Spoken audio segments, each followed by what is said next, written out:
Hello भाई, राम राम सब ने। आज हम जो previous year question paper CET के लिए कर रहे थे उनका सेट नंबर है 19। ये पूरा क्वेश्चन पेपर सोल्व करेंगे और ये है स्टाफ नर्स का 2016। ऊंट के मुंह में जीरा लोकोक्ति का अर्थ है। तो ऊंट के मुंह में जीरा लोकोक्ति का अर्थ है बहुत थोड़ा। इसका ये आएगा। अत्याचार शब्द में उपसर्ग है। तो अत्याचार शब्द में उपसर्ग है अति। देखो, अति प्लस में आचार, इसमें अति उपसर्ग है।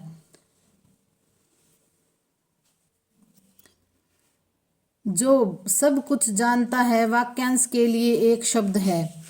तो ये हो गया सर्वज्ञ। जो सब कुछ जानता है वो हो गया सर्वज्ञ होता है।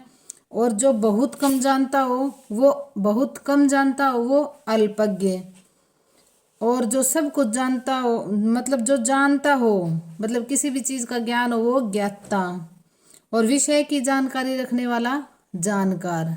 तो देखो, जो सब कुछ जानता है वो सर्वज्ञ, जो बहुत कम जानता है वो अल्पज्ञ, और जो जानता है इसका आएगा जो जानता है वो ज्ञाता, और विषय की जानकारी रखने वाला जानकार। तो जो सब कुछ जानता है उसका होगा सर्वज्ञ।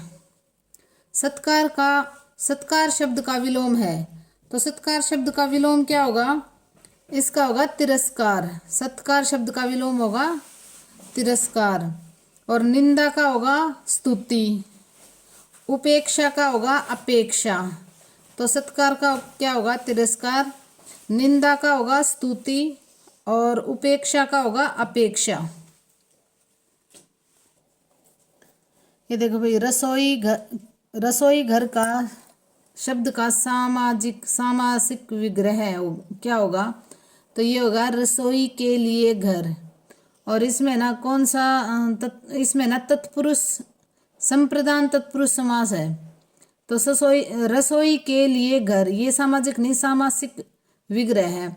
तो रसोई घर का सामासिक विग्रह क्या होगा? रसोई के लिए घर। अब चलते हैं का भाववाच्य है। तो अब चलते हैं का भाववाच्य क्या होगा? अब चला जाए। देखो, इसका क्रिया के उस रूपांतरण को भाववाच्य कहते हैं जिससे वाक्य में क्रिया अथवा भाव की प्रधानता का बोध होता है। अब चलते हैं का भाववाच्य होगा अब चला जाए। HDI का अर्थ क्या है? तो HDI का अर्थ क्या है? Human development index. देखो, HDI का अर्थ क्या है? Human development index. इस सूचकांक का प्रतिपादन 1990 में किया था। तो ये कब आया था? 1990 में। यूनाइटेड नेशनल डेवलपमेंट प्रोग्राम से जुड़े अर्थशास्त्री महबूब उल हक तथा अन्य सहयोगियों ने इसकी स्थापना किसने की थी? जो महबूब उल हक हैं, जो अर्थशास्त्री हैं, उन्होंने की थी। और कब की थी? 1990 में। तो HDI की फुल फॉर्म क्या है? Human development index. जब एसिड धातु के साथ अभिक्रिया करता है तब सामान्यतः कौन सी गैस मुक्त होती है? तो इसमें H2 मुक्त होती है, हाइड्रोजन गैस मुक्त होती है। जब एसिड धातु के साथ अभिक्रिया करता है तो कौन सी गैस मुक्त होती है? Hydrogen, H2। और इसकी ये है ना विद्युत के सुचालक होते हैं। यह स्वाद में खट्टा होता है। तो ये कैसा होता है? स्वाद में होता है खट्टा। मानव में भोजन का पाचन कहाँ से शुरू होता है? तो देखो भाई, मानव में भोजन का पाचन कहाँ से शुरू होता है? मुंह से। भोजन का पाचन मुंह से शुरू होता है। मुख गुहा आहार नाल का पहला भाग है। तो ये पूछें कौन सा आहार नाल का पहला भाग है? तो मुख गुहा। अच्छा, पानी का विद्युत अपघटन किस अनुपात में हाइड्रोजन और ऑक्सीजन का उत्पादन करता है? तो इसमें हाइड्रोजन और विद्युत अपघटन में पानी का विद्युत अपघटन किस अनुपात में हाइड्रोजन और ऑक्सीजन का उत्पादन करता है? तो इसका आएगा 2:3। तो देखो, पानी एक यौगिक है। इसका सूत्र क्या है? H2O। इसमें हाइड्रोजन और ऑक्सीजन का अनुपात भार के अनुपात में 1:8 तथा आयतन के अनुपात में, भार के अनुपात में तो 1:8 होगा और आयतन के अनुपात में पूछ रखा है तो 2:1 होता है। और शुद्ध जल क्या होता है? उदासीन होता है। तो ये भी पूछ लेंगे, शुद्ध जल क्या होता है? उदासीन होता है। वाद्य। जब प्रकाश की किरण पारदर्शी माध्यम में प्रवेश करती है तो उसमें बदलाव परिवर्तन आता है, वह क्या है? तो इसमें क्या होगा, तरंग दैर्ध्य और वेग दोनों में बदलाव आता है, तरंग दैर्ध्य और वेग दोनों में।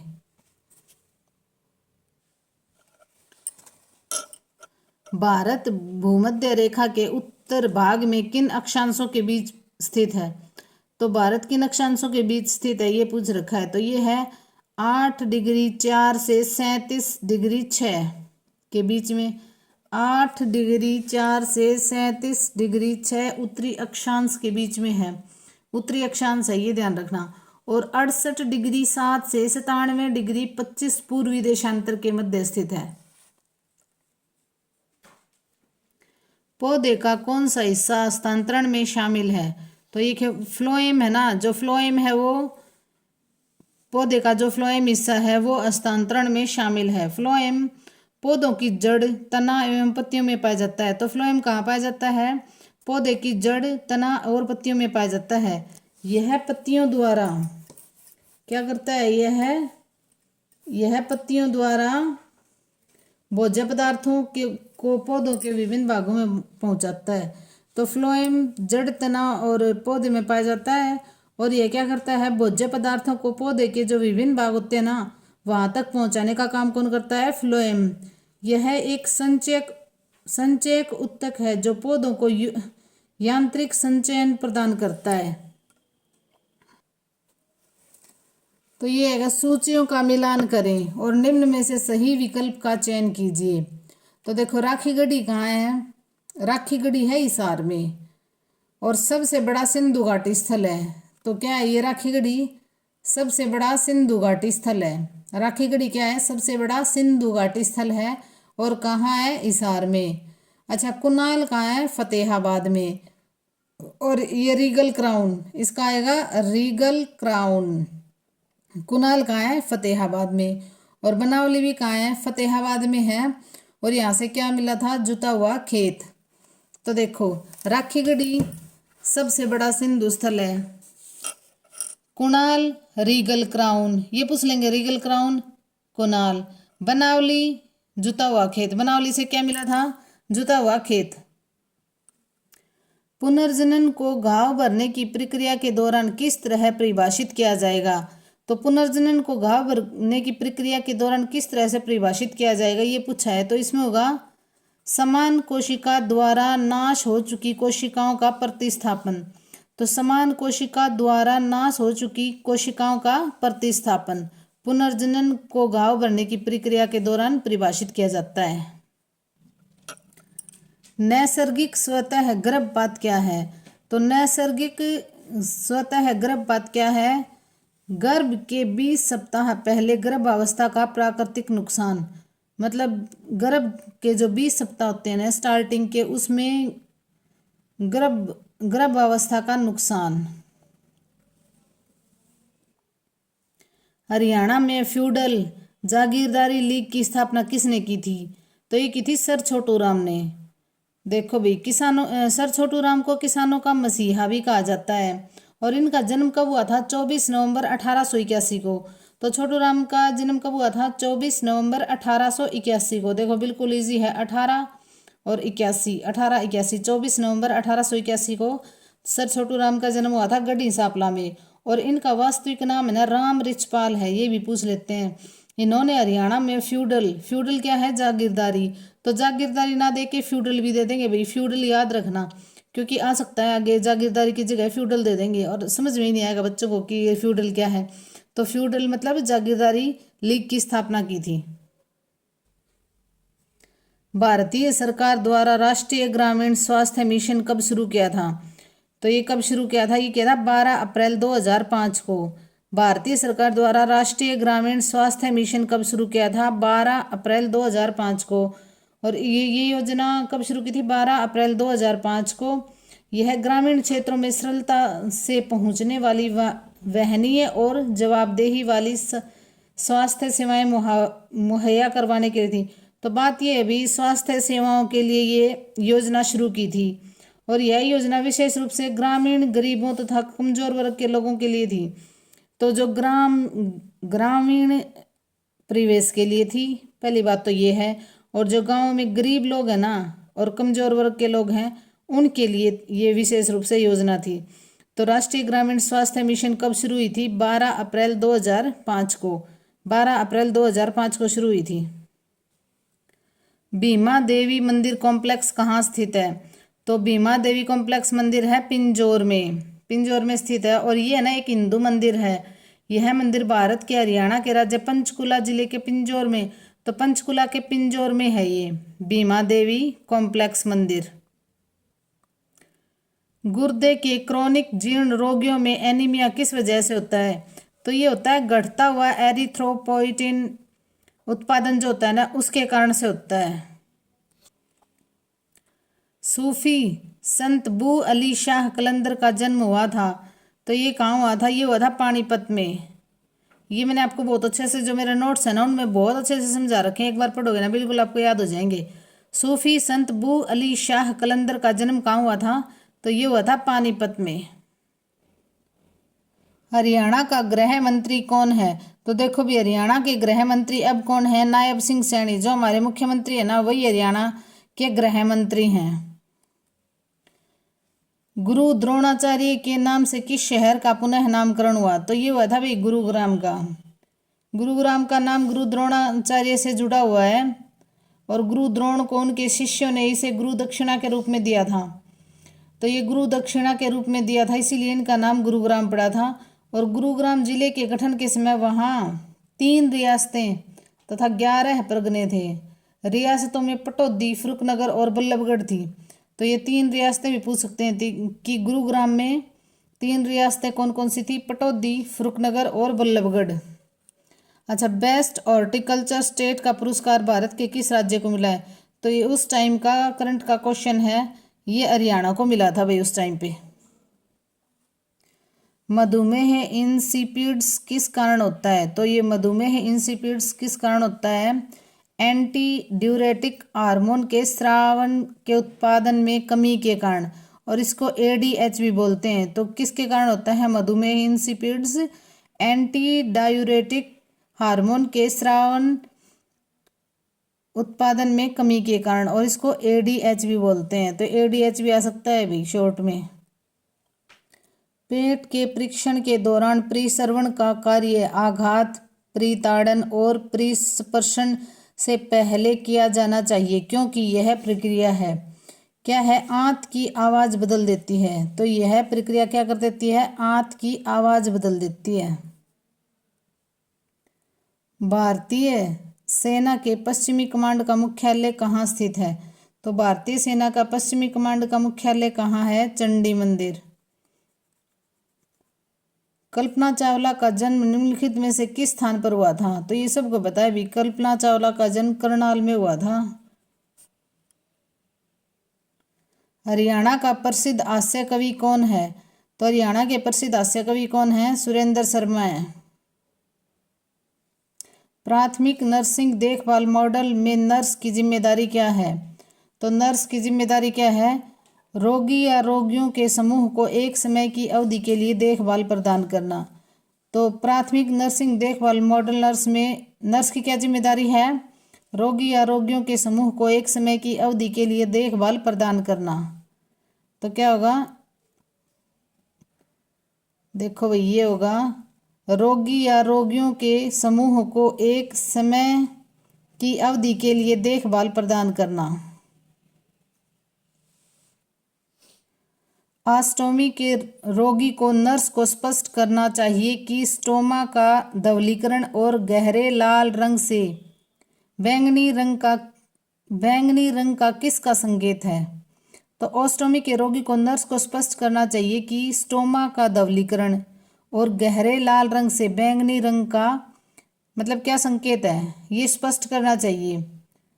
तो इसका होगा ये मुखक या आंत को अपर्याप्त रक्त आपूर्ति। तो मुखक या आंत को अपर्याप्त रक्त की आपूर्ति।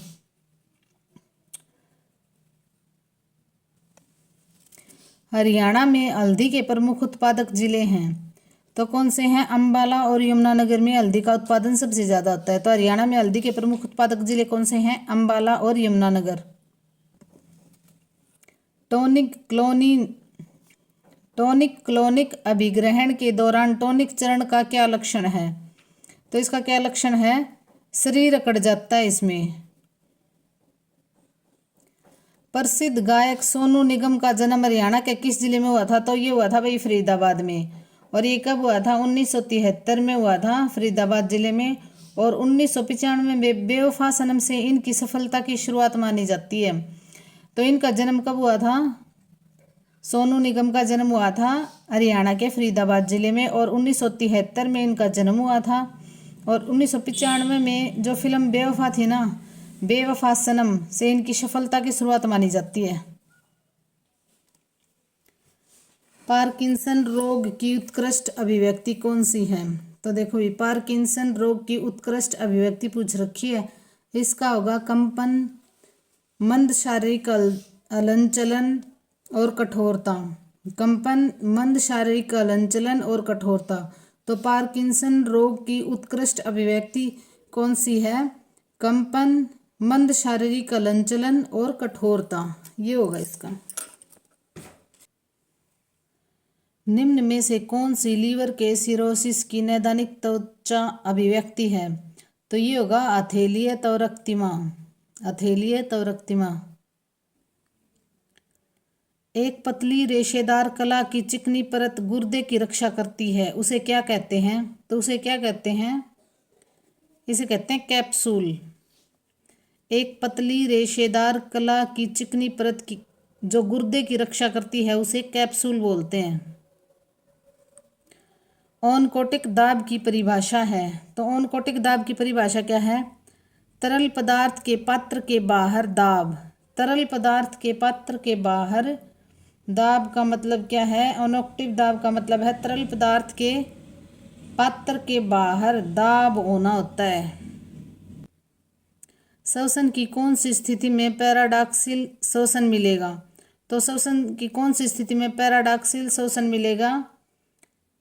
तो ये होगा फ्लेल चेस्ट। क्या होगा?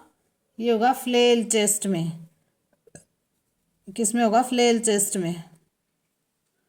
यदि गुर्दे की गंभीर चोट वाला रोगी एसीई संदमक इनहिबिटर्स लेता है तब नर्स को सावधानी से किस स्तर पर देना चाहिए? तो किस स्तर पर देना चाहिए? सीरम पोटेशियम स्तर पर। सीरम पोटेशियम स्तर पर। एस्ट्रोजन की कमी में जनन मूत्र नैदानिक अभिव्यक्तियां कौन सी हैं? तो एस्ट्रोजन की कमी में जनन मूत्र नैदानिक अभिव्यक्तियां कौन सी हैं, ये पूछ रखा है भाई। तो इसमें होगी एट्रोपिक योनिशोध। क्या होगा? एट्रोपिक योनिशोध। वंदे मातरम योजना का संबंध किससे है? तो वंदे मातरम योजनाओं का संबंध है महिलाओं से। और जो महिलाओं में भी जो गर्भवती महिलाएं हैं ना, उनकी सुविधाओं के लिए वंदे मातरम योजना शुरू की थी। तो किन के लिए? गर्भवती महिलाओं के लिए योजना शुरू की थी वंदे मातरम।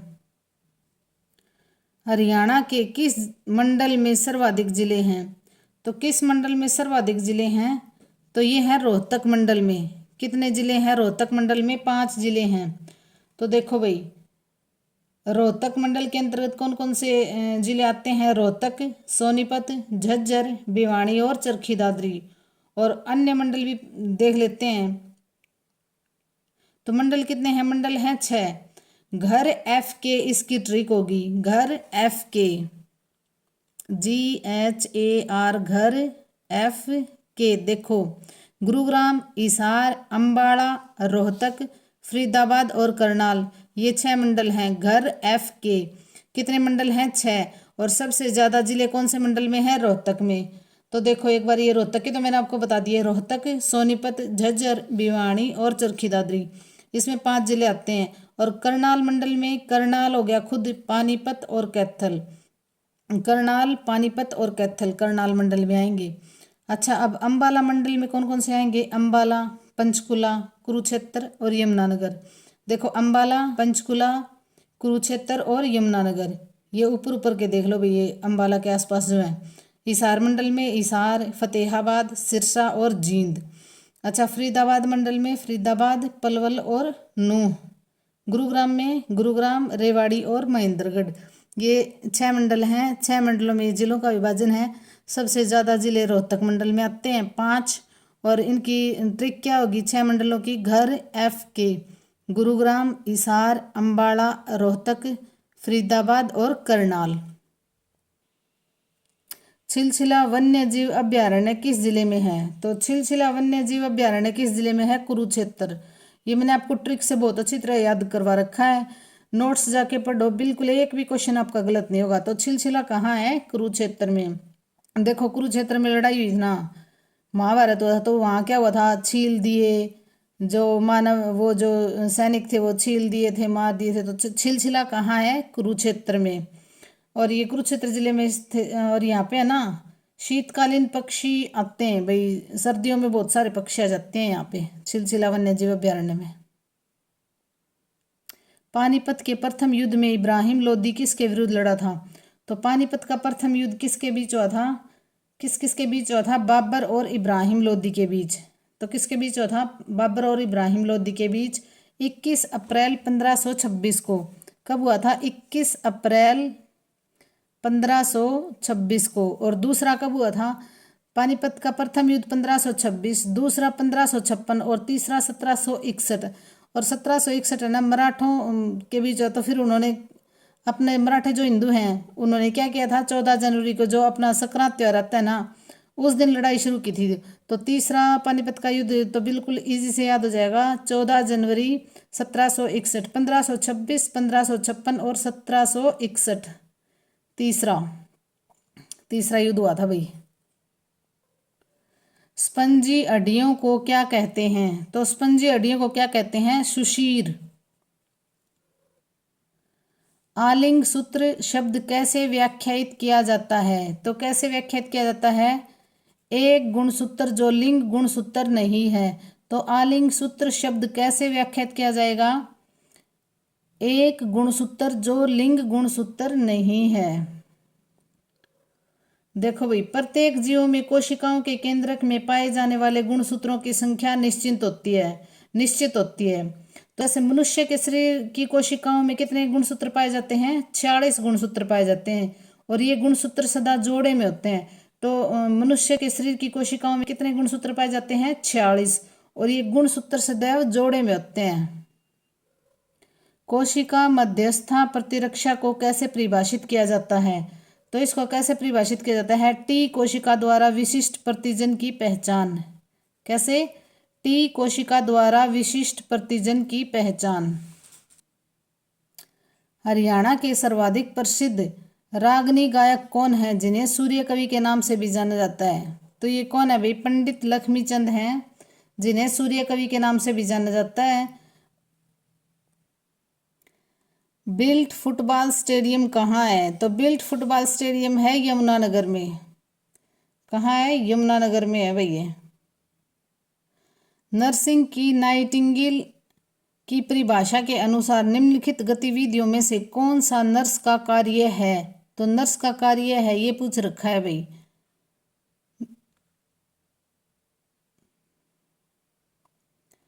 तो नर्स की नाइटिंगेल जो परिभाषा है ना उसके बारे में पूछ रखा है। तो उसका होगा बिस्तरग्रस्त रोगी को स्पंज स्नान प्रदान करना। बिस्तरग्रस्त रोगी को स्पंज और स्नान प्रदान करना। तो नर्सिंग की जो नाइटिंगेल परिभाषा है ना उसका ये है बिस्तरग्रस्त रोगी को स्पंज और स्नान प्रदान करना। मोच को किसके द्वारा परिभाषित किया जा सकता है? तो ये होगा संधि के आसपास स्नायु संरचनाओं में चोट। अंतःस्रावी प्रणाली के लिए रोगी के शारीरिक परीक्षण के दौरान कम कक्षवर्ती और जघन बाल किस समस्या को इंगित करते हैं? तो ये किस समस्या को इंगित करते हैं? कोर्टिसोल की कमी। किसकी कमी? कोर्टिसोल की कमी को इंगित करते हैं ये। एंटीबायोटिक का कौन सा दुष्प्रभाव अपावशोषण संलक्षण का कारण बन सकता है? तो किसका कारण बन सकता है? ये होगा आंत की सामान्य फ्लोरा बदलती है। तो क्या होता है? आंत की सामान्य फ्लोरा बदलती है। जरा विज्ञान या जेरोंटोलॉजी नर्सिंग किससे संबंधित है? तो ये है वृद्ध वयस्कों की देखभाल से। लाइक शेयर और सब्सक्राइब करना भाई, और इसकी पूरी PDF अगर आपको चाहिए तो कमेंट कर देना, और टेलीग्राम चैनल को ज्वाइन कर लेना। धन्यवाद।